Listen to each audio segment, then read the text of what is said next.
मेरा नाम नीतू अग्रवाल है। मैं आवर गर्ल्स डिग्री कॉलेज में असिस्टेंट प्रोफेसर के रूप में कार्यरत हूँ।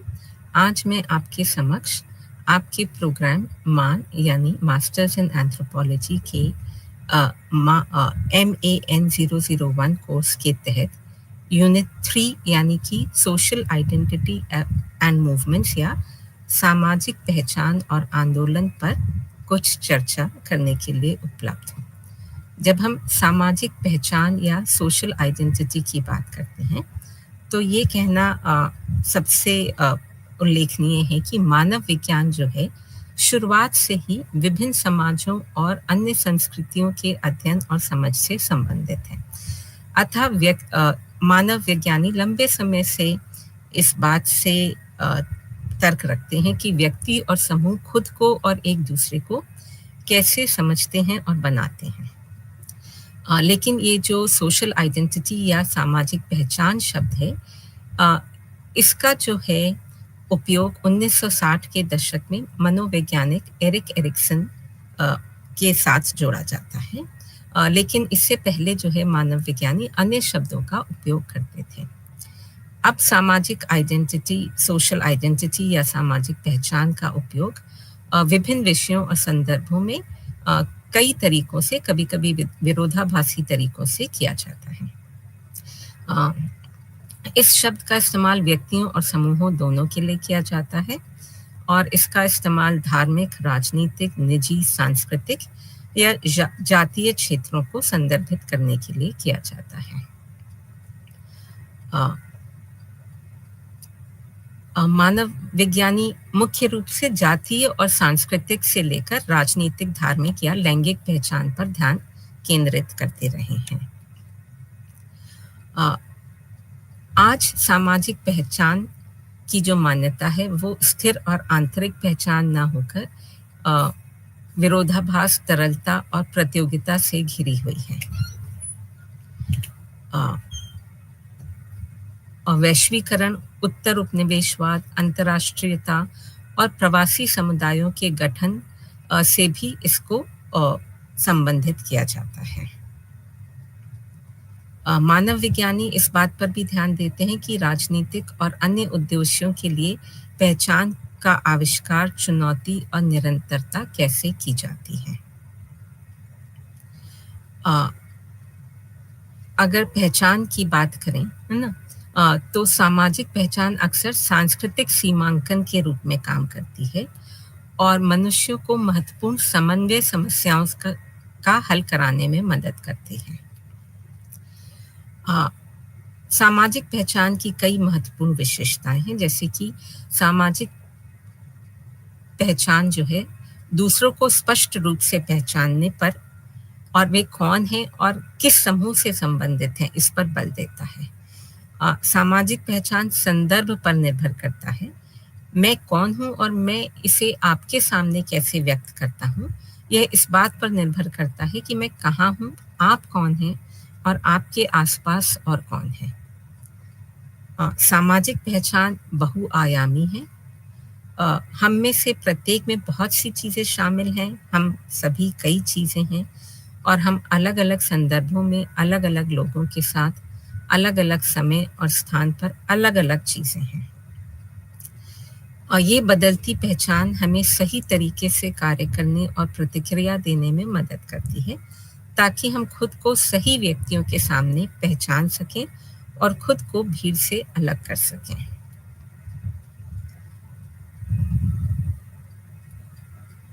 पहचान ना तो स्वतंत्र और स्वायत्त है और ना ही हमेशा के लिए स्थिर है। व्यक्ति की पहचान स्थानीय और वैश्विक समाज के साथ बातचीत और दैनिक जुड़ाव की प्रतिक्रियाओं के माध्यम से निर्मित होती है।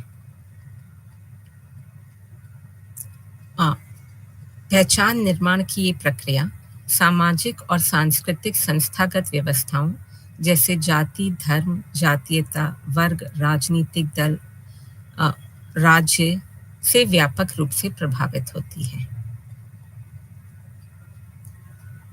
यह एक जटिल और गतिशील प्रक्रिया है जिसके माध्यम से व्यक्तिगत, सामूहिक आत्म का निर्माण, सुधार और कायाकल्प होता है। आमतौर पर मनुष्य में समाज में पैदा होता है और सामाजिक परिस्थितियाँ व्यापक रूप से पहचान को आकार देती हैं। जब हम समाज, स्वयं और पहचान की बात करते हैं, तो जो सिंबॉलिक इंटरैक्शनिस्ट थ्योरीज़ हैं या प्रतीकात्मक अंतःक्रियावादी सिद्धांत हैं, उनमें उनका कहना है कि समाज स्वयं को आकार देता है, जो सामाजिक व्यवहार को आकार देता है। Society shapes self and self shapes social behavior. ये एक होमोजेनस अनडिफरेंशिएटेड आइडेंटिटी नहीं है, इसका एक्लेक्टिक डायमेंशन है। अ,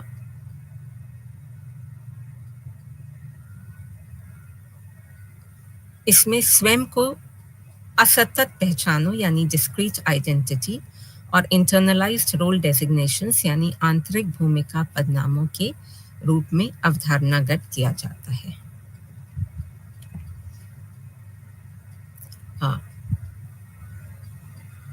किसी की दी गई पहचान को विभिन्न स्थितियों में लागू किया जा सकता है, या इसकी एक डिफरेंशियल प्रोबेबिलिटी होती है। जब हम कल्चरल आइडेंटिटी या सांस्कृतिक पहचान की बात करते हैं, तो ये कहना आवश्यक है कि पहचान सार्वभौमिक नहीं है, बल्कि संस्कृति विशिष्ट विमर्शात्मक निर्माण है। सांस्कृतिक पहचान कोई सार नहीं, बल्कि हमारा लगातार बदलता विवरण है हॉल के अनुसार।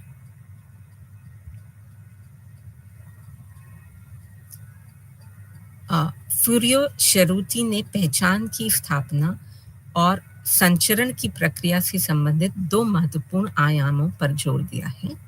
यह समूह के अस्तित्व के निर्णय, कार्रवाई और एकता को वैधता प्रदान करने के लिए अर्थ का स्रोत बनता है, और पहचान समूह एकजुटता की बाहरी सीमाओं को भी परिभाषित करती है। अतः पहचान एक विकसित पहचान के रूप में मानी जा सकती है। सामूहिक पहचान एक गतिशील प्रक्रिया है और एक सामाजिक निर्माण भी है।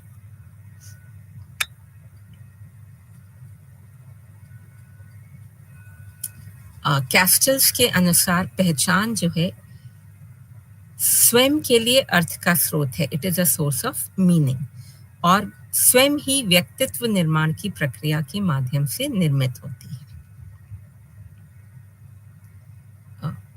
पहचान प्रमुख संस्थाओं से भी उत्पन्न हो सकती है, लेकिन वे केवल तभी पहचान बनेगी जब सोशल एक्टर जो है उसे आत्मसात कर ले और उनके व्यक्तित्व के इर्द गिर्द उनके अर्थ का निर्माण करें। कैस्टल्स सोशल आइडेंटिटी और रोल में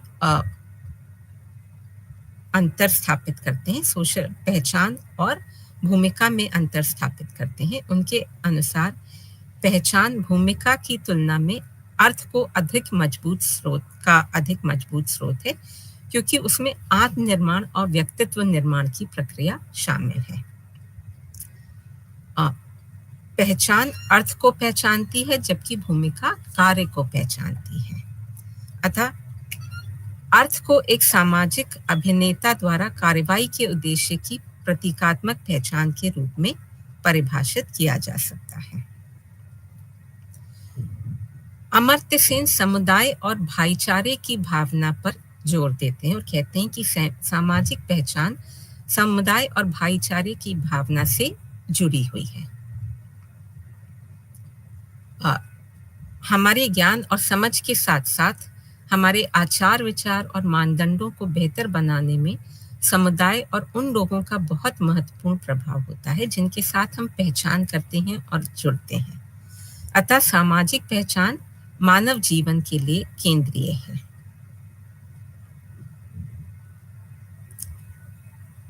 पहचान सामाजिक मान्यता के माध्यम से भी आकार लेती है, क्योंकि दुनिया में हम इंटरैक्टिव दुनिया है, इसमें व्यक्तियों के पास कई तरह के विकल्प होते हैं। परंपरा या किसी और आधार पर जुड़ने और पहचान बनाने और सुधारने का अवसर भी मिलता है।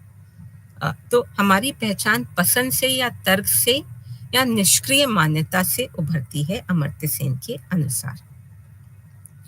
अमर्त्य सेन का कहना है कि समाज में पहचाने जाने का विकल्प स्थायी नहीं है और हम किसके साथ पहचान करना अ, का चुनाव करते हैं, इसकी सीमाएं हैं। लेकिन व्यक्ति अपनी पहचान खोज सकता है और खोज अ, का चुनाव करना पड़ता है। विकल्प मौजूद हैं, लेकिन जो रूढ़िवादी निहितार्थों के साथ अनुरूप व्यवहार करते हैं, अ, वो जो है जो अनक्वेश्चन प्रिजम्पशंस हैं उनको क्वेश्चन नहीं करते हैं, जो कि ऐसा नहीं है कि उन पर सवाल उठाया नहीं जा सकता, सिर्फ सवाल उठाया नहीं गया है।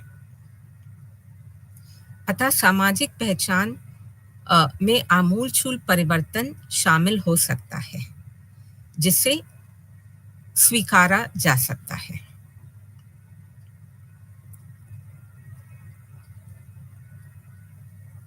अब जब हम पहचान में परिवर्तन की बात करते हैं, अ, तो सामाजिक पहचान जो है अ,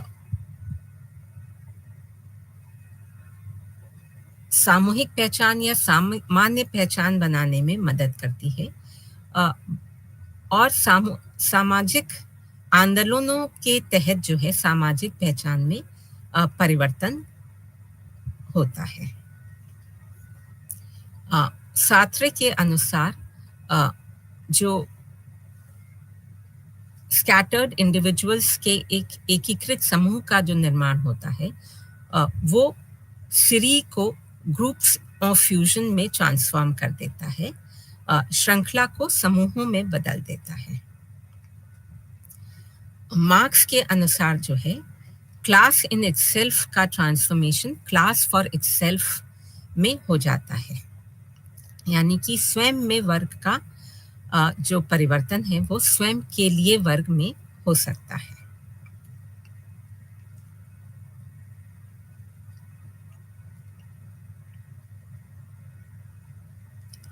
सात्रे का कहना है कि जब भी और जहां भी व्यक्ति कुछ कर रहा होता है तो उसका एक मूक साथी होता है, वो है सामाजिक नियंत्रण। तो सार्वजनिक स्थान पूरी तरह से स्थापित सत्ता के नियंत्रण में होता है, लेकिन हर व्यक्ति चाहे वो सत्ता को स्वीकार करे या अस्वीकार करे, अगर वो अस्वीकार कर रहा है तो शुरुआत में वो ऐसा गुप्त रूप से करता है और वह सोचता है कि अ, वो इसको अस्वीकार करने वाला अकेला है। लेकिन जब कई व्यक्तियों में व्यक्तिगत रूप से निराशा बढ़ जाती है, तो बड़े पैमाने पर परिवर्तन को ट्रिगर करने के लिए एक छोटी सी घटना ही काफी होती है। और ये जो परिवर्तन होता है ये सीरीज से ग्रुप ऑफ फ्यूजन तक का होता है।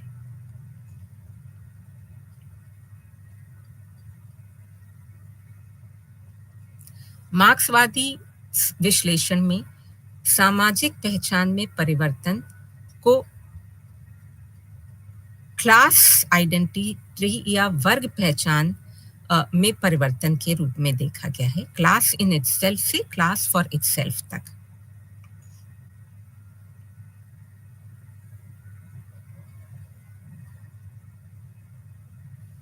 लॉन्गमैन के अनुसार वैश्वीकरण के कारण संरचनात्मक संकटों, विरोधाभासों और अव्यवस्थाओं के सामने अक्सर राजनीतिक, आर्थिक से सांस्कृतिक सामूहिक पहचान और भावनात्मक क्षेत्रों में पलायन होता है।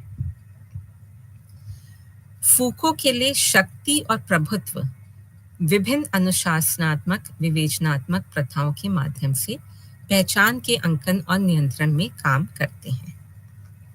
यह जो अवधारणा है, ये ग्रामशी की कल्चरल हेजेमोनी या सांस्कृतिक आधिपत्य की धारणा से मिलती जुलती है, जिसमें कि ऐतिहासिक पहचान के माध्यम से मध्यस्थता द्वारा ऐतिहासिक को स्वाभाविक बनाया जाता है। ऐतिहासिक पहचान को स्वाभाविक पहचान बनाया जाता है। पहचान जो है व्यापक सामाजिक व्यवस्था से भी जुड़ी हुई है, चाहे वो कोई भी समाज हो, चाहे आदिम समाज हो, कृषि, औद्योगिक या उत्तर औद्योगिक समाज हो, वह अपनी पहचान की विविधता द्वारा ही अपना प्रतिनिधित्व करता है। अ, अगर हम हाल के वर्षों में देखें तो सामूहिक पहचान या कलेक्टिव आइडेंटिटी के निर्माण की प्रक्रिया जो है, उसमें नई आर्थिक व्यवस्थाओं की शुरुआत, नई प्रौद्योगिकियों की शुरुआत और नई प्रौद्योगिकियों के अभूतपूर्व प्रवाह तथा दुनिया भर में मानव और भौतिक वस्तुओं के बढ़ते प्रवाह की वजह से एक जटिल रूप ले लिया है। मैनुअल कैस्टल्स ने अपनी प्रकाशन the information age economy society and culture the power of identity में पहचान के उद्भव की प्रक्रिया के बारे में चर्चा की है, जिसमें उन्होंने वैश्वीकरण और विश्वव्यापीकरण की प्रक्रियाओं को चुनौती भी दी है। उनका कहना है कि तकनीकी क्रांति, पूंजीवाद में परिवर्तन और राज्यवाद के पतन के साथ-साथ हमने सामूहिक पहचान की शक्तिशाली अभिव्यक्ति के व्यापक प्रसार का अनुभव किया है, जो एकता और लोगों के अपने जीवन और पर्यावरण पर नियंत्रण की ओर से वैश्वीकरण और महानगरीयता को चुनौती देता है। जब हम अभिव्यक्ति की बात करें तो अभिव्यक्तियां अनेक हैं, जो प्रत्येक संस्कृति की रूपरेखा और प्रत्येक पहचान के निर्माण में के ऐतिहासिक स्रोतों के अनुसार अत्यधिक विविध हैं। इनमें आंदोलनों का अभ्यास शामिल है, जिसका उद्देश्य मानवीय संबंधों को उनके सबसे बुनियादी स्तर पर बदलना है। पहचान, इसका अर्थ है कि पहचान निर्मित होती है, लेकिन असली सवाल यह है कि कैसे और किसके लिए। पहचान शक्ति संबंधों के संदर्भ में निर्मित होती है और वे पहचान निर्माण की उत्पत्ति के तीनों रूपों का प्रस्ताव है। कैस्टल्स के अनुसार पहचान 3 प्रकार की है: लेजिटिमाइजिंग आइडेंटिटी या वैध पहचान। लेजिटिमाइजिंग आइडेंटिटी जो है समाज के प्रमुख संस्थानों द्वारा सोशल एक्टर्स के संबंध में या सामाजिक अभिनेताओं के संबंध में अपने वर्चस्व को बढ़ाने और तर्कसंगत बनाने के लिए पेश की जाती है। इसमें देशभक्ति, धार्मिक या उपभोक्तावादी रुझान शामिल होते हैं। ये किसी भी समाज में सबसे आम पहचान होती है, जो यथास्थिति बनाए रखने के लिए की जाती है। दूसरी पहचान है रेजिस्टेंस आइडेंटिटी या प्रतिरोध पहचान। ये उनके द्वारा उत्पन्न की जाती है जो समाज के संस्थानों में व्याप्त सिद्धांतों से अलग या उनके विपरीत सिद्धांतों के आधार पर प्रतिरोध या का निर्माण करते हैं। प्रतिरोध पहचान वैश्वीकरण और उसके प्रभावों का विरोध करने वाली क्षीण पहचान है, को बनाए रखने या पुनर्स्थापित करने का प्रयास करती है। इसमें जो है वैश्विकता से दूर कर जो है राष्ट्रवाद और कट्टरवाद या प्रतिक्रियावादी आंदोलनों को अपनाकर अतीत के मजबूत समुदायों के एक पौराणिक या स्वर्ण युग को बहाल करने का मकसद होता है, और ये एक विशेष सांस्कृतिक ढांचे की संरक्षण करना इसका मकसद होता है। प्रोजेक्ट आइडेंटिटी या प्रक्षेपित पहचान, जब सोशल एक्टर्स अपने पास जो उनकी सामाजिक सांस्कृतिक उपलब्धताएं हैं उनके आधार पर एक नई पहचान बनाते हैं, तो इसे प्रक्षेपित पहचान कहते हैं। जो प्रमुख वर्ग के आधिपत्य को चुनौती देती है। ये उत्तर पूंजीवादी आधुनिकता के लिए भी मूलभूत चुनौतियां पेश करती है, जिसमें तर्क संगत प्रौद्योगिकता, सामूहिक पहचान, पारिवारिक जीवन, कार्य, संगठनात्मक क्षेत्रों की को समाहित किया जाता है। जब हम इन तीनों पहचानों की बात करें, लेजिटिमाइजिंग आइडेंटिटी, रेजिस्टेंस आइडेंटिटी या प्रोजेक्ट आइडेंटिटी, तो जो रेजिस्टेंस आइडेंटिटी या प्रतिरोध पहचान अ, जो है वो प्रक्षेपित पहचान को कम कर सकती है, प्रमुख पहचान भी बन सकती है और धीरे धीरे वो अ, वैध पहचान बन जाती है अ, और वे अपने ऐतिहासिक संदर्भ को छोड़कर प्रगतिशील या प्रतिगामी पहचान नहीं रहती है। अब हम अगर नेटवर्क आइडेंटिटी की बात करें तो नेटवर्क जो है वो समाज के लिए केंद्रीय है। गतिशीलता जो है पहचान की गतिशीलता जो है वो अ, महत्वपूर्ण है।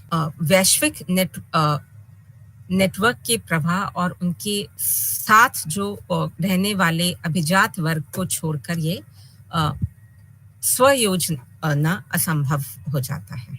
कैस्टल्स जब नेटवर्क समाज के बारे में बात करते हैं और सामाजिक आंदोलनों या सोशल मूवमेंट्स के उद्भव और पहचान परिवर्तन की प्रक्रिया के बारे में बात करते हैं, तो उनका कहना है कि सूचना प्रौद्योगिकी जो है दुनिया को बदल रही है और ये सामाजिक नियंत्रण और राजनीतिक प्रतिनिधित्व के मौजूदा तंत्र को विघटित कर रही है। पूरी दुनिया में जीवन, पर्यावरण, नौकरी, अर्थव्यवस्था, सरकार, देश और अंततः पृथ्वी पर नियंत्रण जो है वो सूचना प्रौद्योगिकी का हो रहा है और एक नई वैश्विक व्यवस्था उभर रही है जो निहित व्यवस्था को चुनौती दे रही है।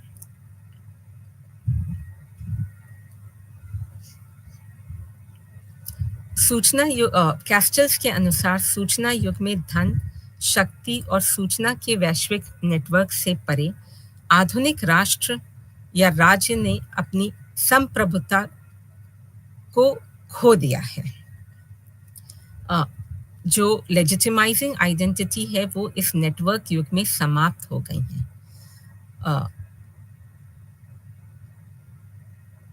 और जो प्रतिरोध पहचान है वो शक्तिशाली हो गई है और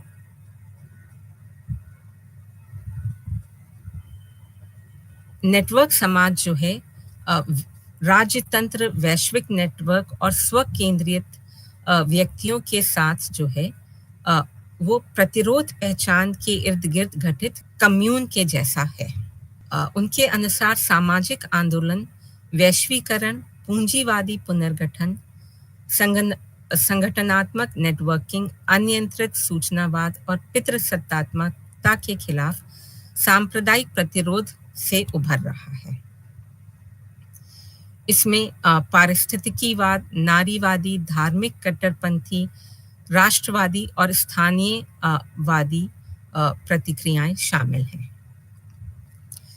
अब हम बात करेंगे कलेक्टिव एक्शन या सामूहिक पहचान और सोशल मूवमेंट्स या सामाजिक आंदोलनों के बारे में। जब हम कलेक्टिव आइडेंटिटी की बात करते हैं तो ये पहचान कैसे बनती है और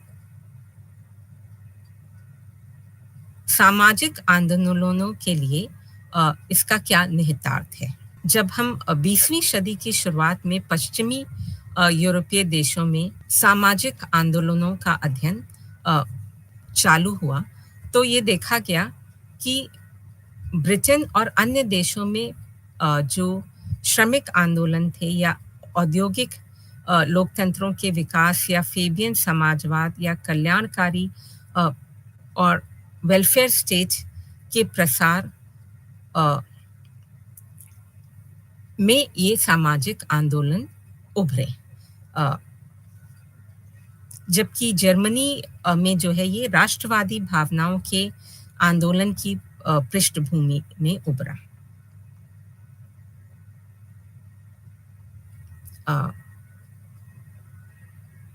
वास्तव में अगर हम देखें तो पश्चिमी यूरोप में सुधारवादी और सामाजिक लोकतांत्रिक श्रम आंदोलन के अ,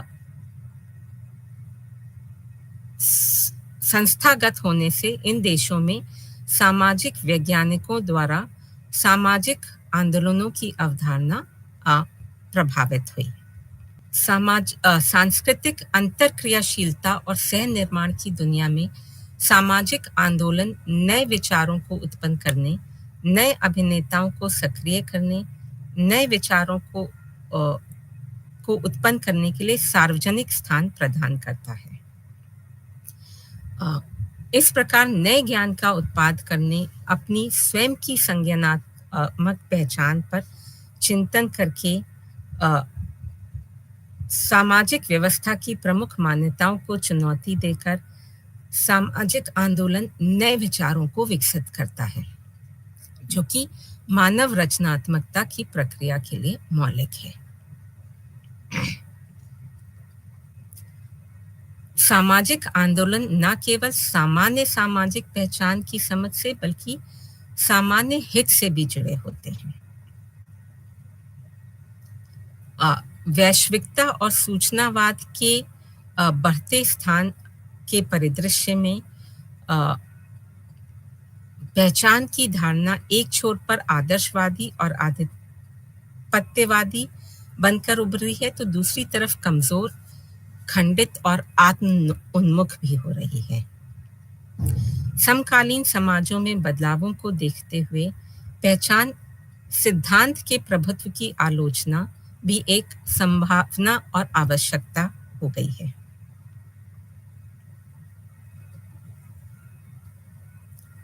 वर्तमान में अगर हम सोशल मूवमेंट्स के जो थ्योरी है उस पर दृष्टिकोण डालें, तो 4 मुख्य दृष्टिकोणों की पहचान की गई है। इसमें जो है, पहला है कलेक्टिव बिहेवियर पर्सपेक्टिव या सामूहिक व्यवहार परिप्रेक्ष्य। दूसरा है रिसोर्स मोबिलाइजेशन थ्योरी या संसाधन जुटाने का सिद्धांत, जिसको शॉर्ट में हम RMT भी कहते हैं। तीसरा है न्यू सोशल मूवमेंट थ्योरी या NSM या नए सामाजिक आंदोलन का सिद्धांत। और चौथा है पॉलिटिकल प्रोसेस मॉडल या राजनीतिक प्रक्रिया मॉडल। जब हम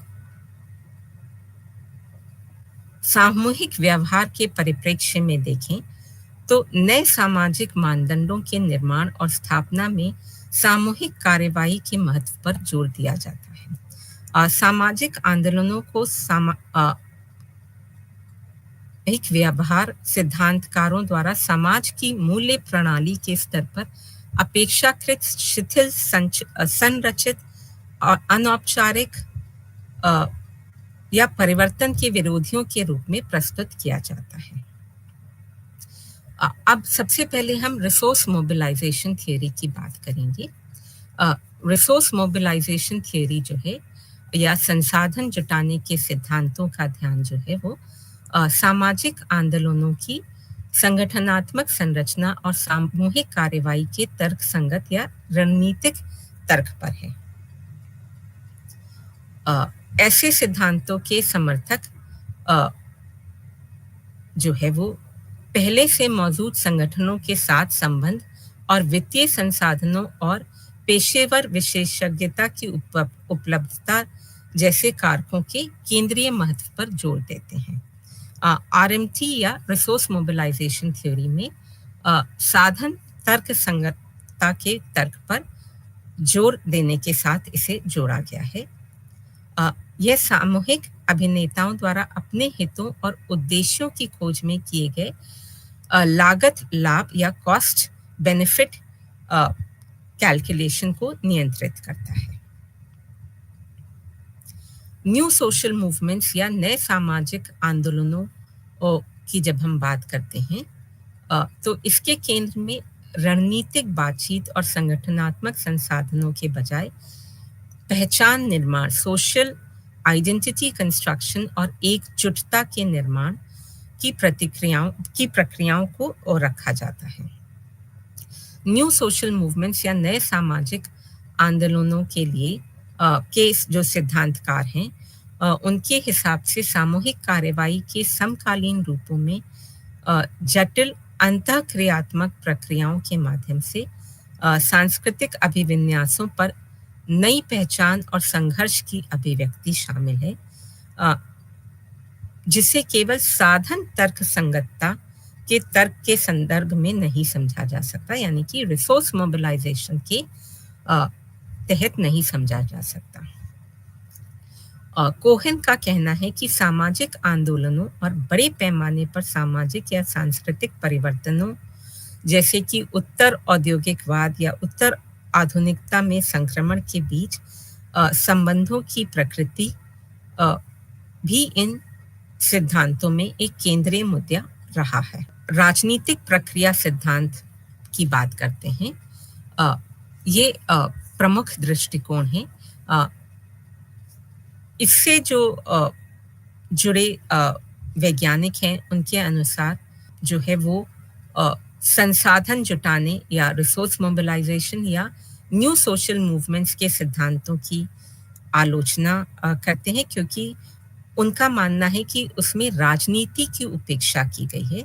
विशेष रूप से सामाजिक आंदोलनों और राज्य के बीच जो संबंध हैं उनकी जांच करने में ये जो पिछले मॉडल्स हैं ये विफल रहे हैं। इसके विपरीत जो राजनीतिक प्रक्रिया सिद्धांतकार हैं, उन्होंने राजनीतिक परिवर्तन लाने और नई नीतियों के कार्यान्वयन में सामाजिक आंदोलनों द्वारा निभाई गई महत्वपूर्ण भूमिका पर प्रकाश डाला है और राज्य के महत्व पर भी प्रकाश। अगर हम बात करें तो 1980 के दशक के उत्तरार्ध तक सामाजिक आंदोलन मतलब resource mobilization, new social movements, political process, ये चारों ही सिद्धांत अलग-अलग विकसित हुए, जिनमें बहुत कम क्रॉस फर्टिलाइजेशन या आपसी जागरूकता थी। केवल पिछले 4 दशकों के भीतर ही जो सिद्धांतकार हैं उन्होंने इनकी एडवांटेजेस या और कमजोरियों पर बहस करना शुरू किया है। इसका परिणाम यह हुआ है कि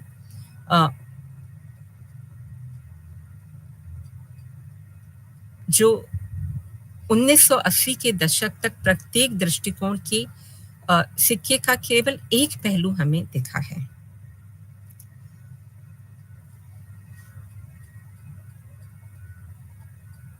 उन्नीस सौ 1990 के दशक के बाद ही जो है इन सभी सिद्धांतों को एकीकृत सिद्धांत में जोड़ने का प्रयास में वृद्धि हुई है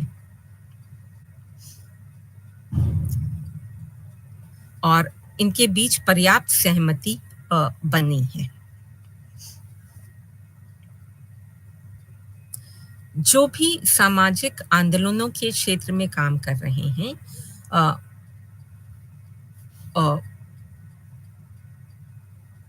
अगर हम ये माने कि सामाजिक आंदोलनों की कुछ विशेषताएं हैं जो डेलापोर्टा और डाइनी ने अच्छी तरह से इंगित करी हैं। उनका कहना है कि ये इनफॉर्मल नेटवर्क के या अनौपचारिक नेटवर्क पर आधारित होता है। दूसरा ये है कि ये शेयर्ड बिलीव्स और सॉलिडारिटी पर आधारित है, मतलब कि साझा विश्वास और एकजुटता पर आधारित है। और तीसरा ये है कि ये संघर्षपूर्ण मुद्दों के बारे में है, कॉन्फ्लिक्टिंग इश्यूज के बारे में है और इसमें विरोध के विभिन्न रूपों का लगातार उपयोग जो है संगठन के लिए हुआ है।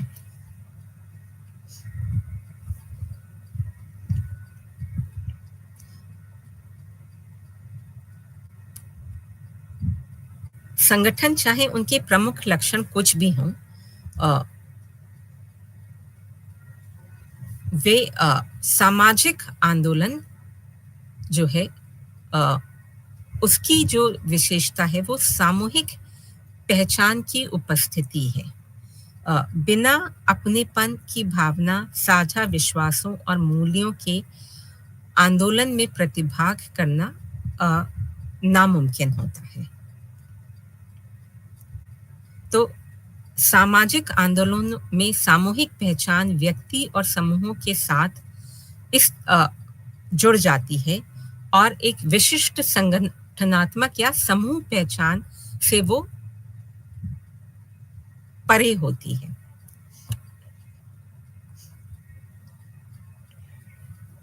अ, तीसरी जो विशिष्टता है वो ये है कि सामाजिक आंदोलन आम तौर पर कई मुद्दों पर अन्य एक्टर्स के साथ राजनीतिक या सांस्कृतिक संघर्ष में अ, लीन रहते हैं,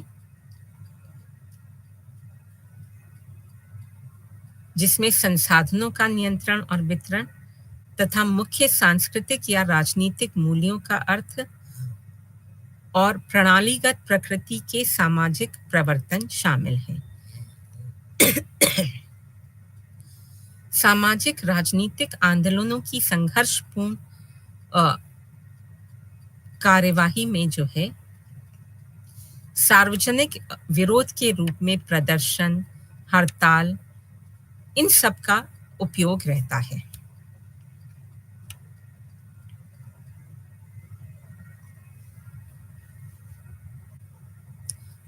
अगर हम देखें तो पिछले कई वर्षों में सामाजिक आंदोलनों का में जो रिसर्च हो रही है, जो अनुसंधान और विश्लेषण हो रहा है, वो सामाजिक अ, वो एक गतिशील क्षेत्र बन गया है।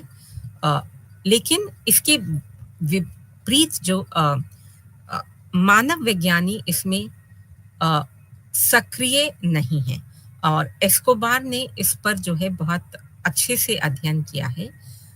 और उनका कहना है कि ये समाजशास्त्र, राजनीति विज्ञान, महिला अध्ययन और इतिहास में जो है सामाजिक आंदोलनों पर खूब अनुसंधान हो रहा है। लेकिन मानव विज्ञानी अभी भी इस पर अ, ज़्यादा प्रकाश नहीं डाल रहे हैं। अ,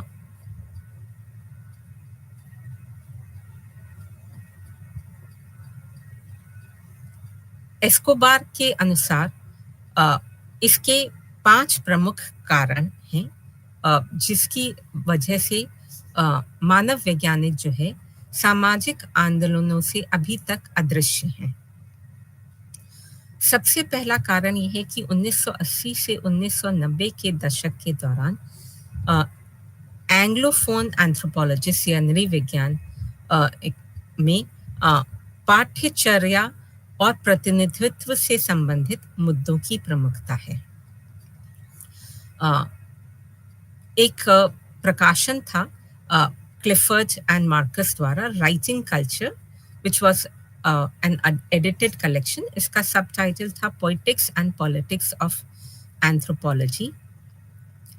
इसमें जो भी शामिल एसेज थे या निबंध थे उसमें जो है राजनीति के विषय की तुलना में पाठ्य या साहित्यिक प्रश्नों पर ज़्यादा ध्यान दिया गया। अ, और अधिकांश जो नृवैज्ञानिक जिन्होंने उसमें योगदान दिया अ, वो राजनीति के भौतिक आधार की जांच के बजाय नृवंश विज्ञान के पाठ्य प्राधिकरण के निर्माण के संदर्भ में शक्ति और वर्चस्व के मुद्दों पर विचार ज्यादा किया। अ,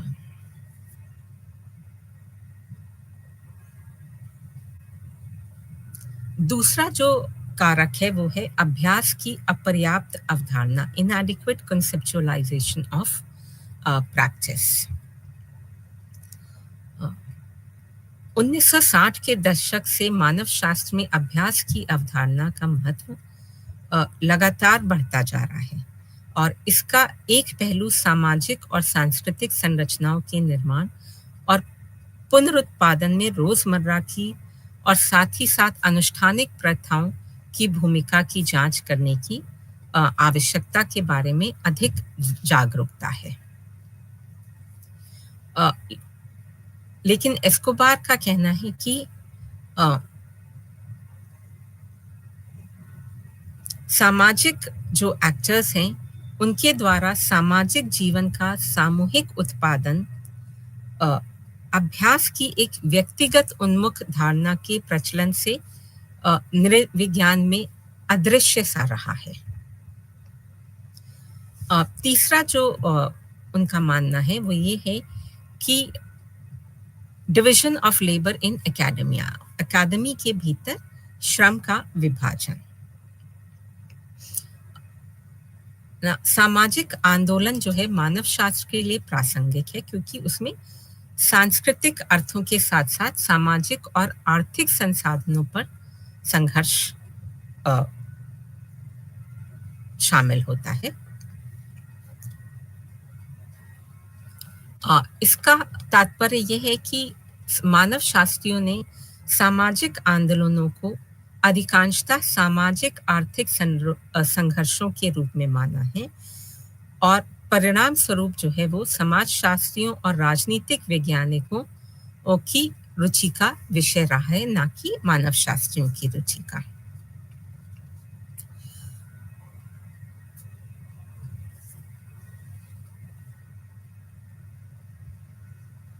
चौथा कारक जो है वो है अकादमिक मानव शास्त्र का व्यापक समाज के हितों और चिंताओं से अलग होना है। एस्कोबार का कहना है कि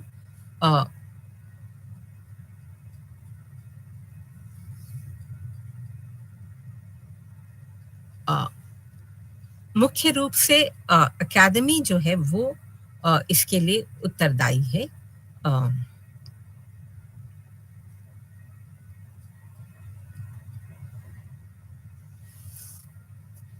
अब जब हम बात करते हैं तो एस्कोबार जो है सामाजिक आंदोलनों पर मानव शास्त्रीय शोध की कमी को समझाने के लिए अंतिम जो कारक है वो 1980 के दशक के दौरान संयुक्त राज्य अमेरिका में सामूहिक कार्यवाही में या सामूहिक सोशल एक्शन में गिरावट को मानते हैं, क्योंकि उनका जो कार्य था वो संयुक्त राज्य अमेरिका में था।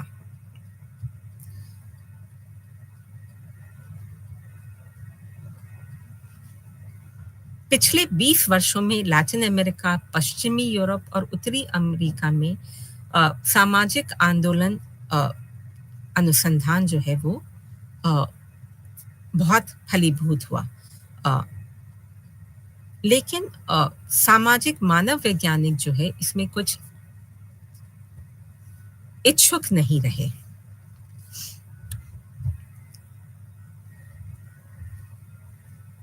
और एस्कोबार के काम के बावजूद भी जो है ये निराशाजनक स्थिति बनी रही, जबकि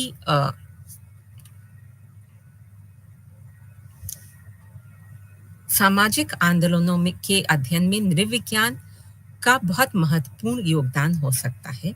और जॉन सैलमन और विलियम आसीस ने सामाजिक आंदोलन में के अध्ययन में नृविज्ञान के योगदान के 4 महत्वपूर्ण आयामों पर चर्चा की है। उनका कहना है कि सबसे पहला जो कारण है वो है, जो योगदान हो सकता है वो ये है कि नृविज्ञान संबंधी दृष्टिकोणों में संस्कृति जो है या कल्चर का केंद्रीय स्थान है। कल्चर का केंद्रीय स्थान जो है वो सोशल डिस्कोर्स में नहीं होता है। अतः नृवैज्ञानिक दृष्टिकोण जो है वो सामाजिक आंदोलनों पर एक महत्वपूर्ण विश्लेषण कर सकते हैं।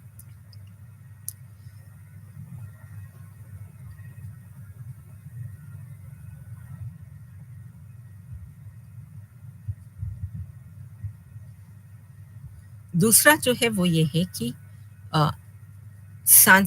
नृविज्ञान ने सांस्कृतिक आयामों पर या कल्चरल डायमेंशंस पर जोर के माध्यम से जो है सामाजिक आंदोलनों के संरचनावादी और एजेंसी केंद्रित दृष्टिकोणों को स्पष्ट करने की कैपेबिलिटी रखता है। तीसरा उनका मानना है कि मानव शास्त्र जो है मानव शास्त्रीय विश्लेषण में व्यक्ति और समूह की धारणा के आयामों अ,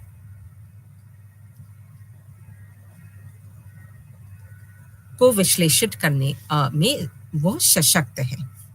सामाजिक सांस्कृतिक घटनाओं का विश्लेषण करते समय मानव शास्त्री जो है जो चौथा वो कारण है वो है एमिक और एटिक दृष्टिकोणों के बीच अंतर करते हैं।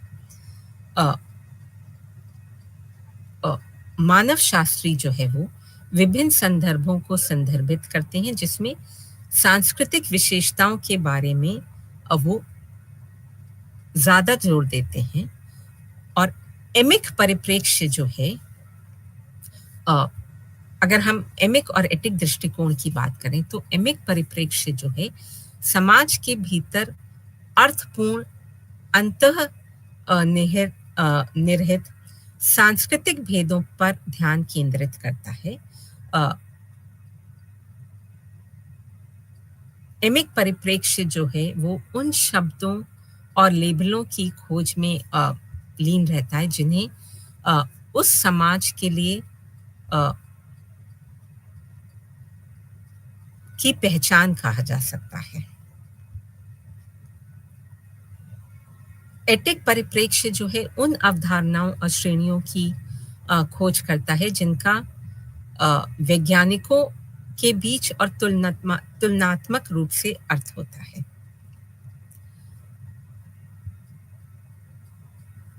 इन अवधारणाओं को अक्सर उन लोगों और समाजों के बीच सीधे तौर पर पहचाना या जाना जा सकता है जिन्हें वे चित्रित करने का प्रयास करते हैं।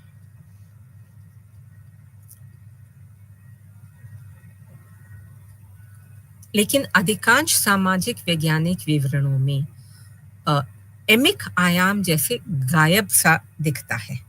परिणाम स्वरूप जो है ये भाषा और उनके अर्थ का विश्लेषण जो है वो नहीं हो पाता है। अ, लेकिन मानव शास्त्री जो है वो अक्सर एमिक विवरणों को संरक्षित करने और उनके तथ्यों के मूल्यांकन अ, करने की कोशिश करते हैं और सामाजिक आंदोलन रिसर्च में या सामाजिक आंदोलन अनुसंधान में एमिक पर्सपेक्टिव अत्यंत महत्वपूर्ण है।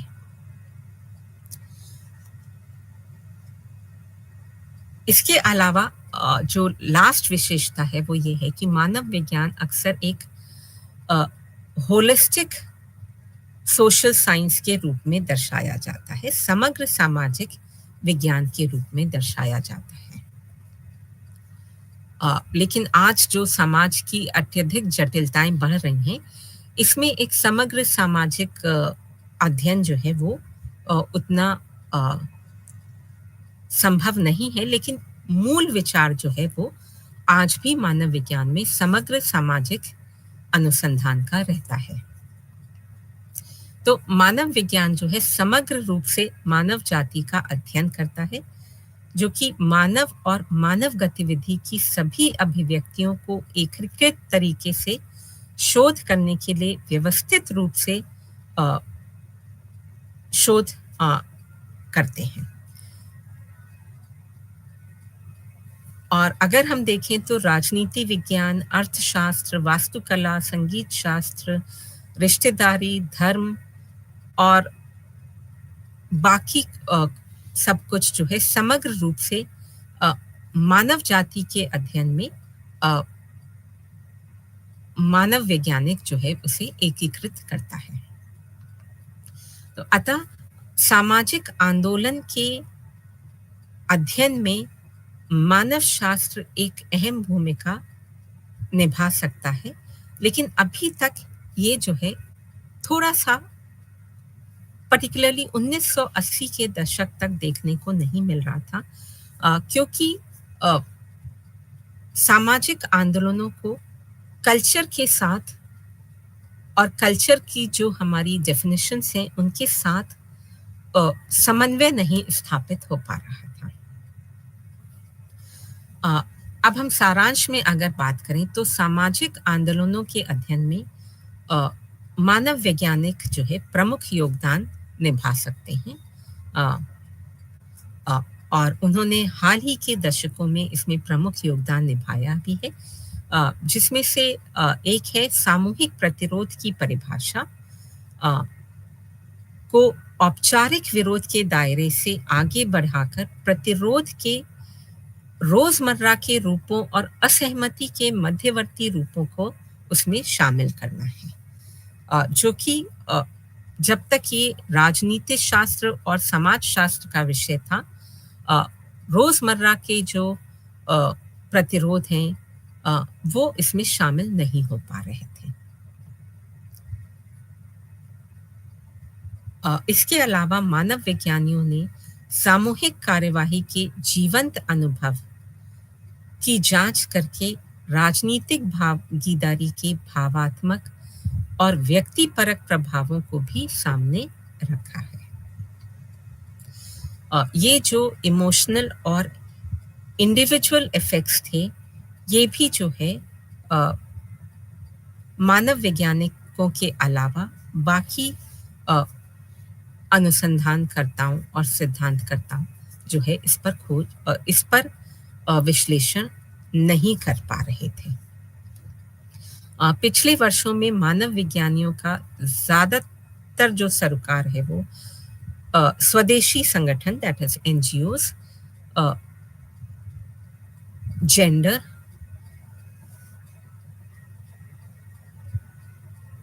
पर जो केंद्रित आंदोलन है, अ, उनकी पहचान और सब ऑल्टर्न समूहों की राजनीति अ, पर केंद्रित रहा है। अ, और ये जो सब ऑल्टर्न समूह हैं, जेंडर एंड स्वदेशी संगठन जो हैं, इन पर भी जो है सिर्फ मानव वैज्ञानिकों ने ही ज़्यादा बल दिया है।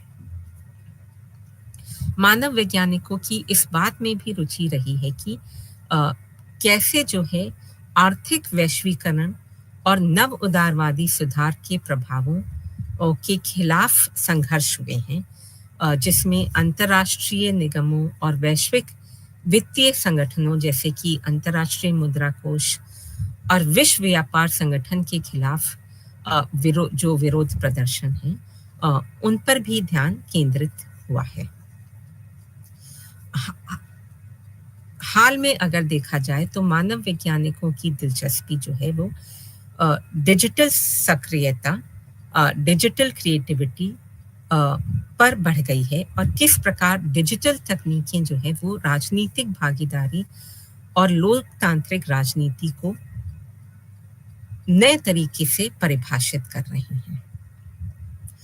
इस प्रकार हमने ये देखा कि सोशल आइडेंटिटी क्या है और सामाजिक इसे हम कैसे ट्रांसफॉर्म करते हैं, ये किस प्रकार बनती है, और सोशल आइडेंटिटी के ट्रांसफॉर्मेशन से कैसे सोशल मूवमेंट्स या सामाजिक आंदोलनों का संबंध है, और सामाजिक आंदोलनों की चर्चा में नृविज्ञान का क्या योगदान हो सकता है, और नृविज्ञान इससे अब तक क्यों वंचित रहा, इसके हमने कारणों पर प्रकाश डालने की कोशिश करी है, और हाल में जो नृविज्ञान का योगदान रहा है सामाजिक आंदोलनों की रिसर्च में, उस पर भी प्रकाश डाला है। इसी के साथ हम आपसे अपनी वाणी को यहीं विराम देंगे और आपसे अलविदा कहेंगे। नमस्कार।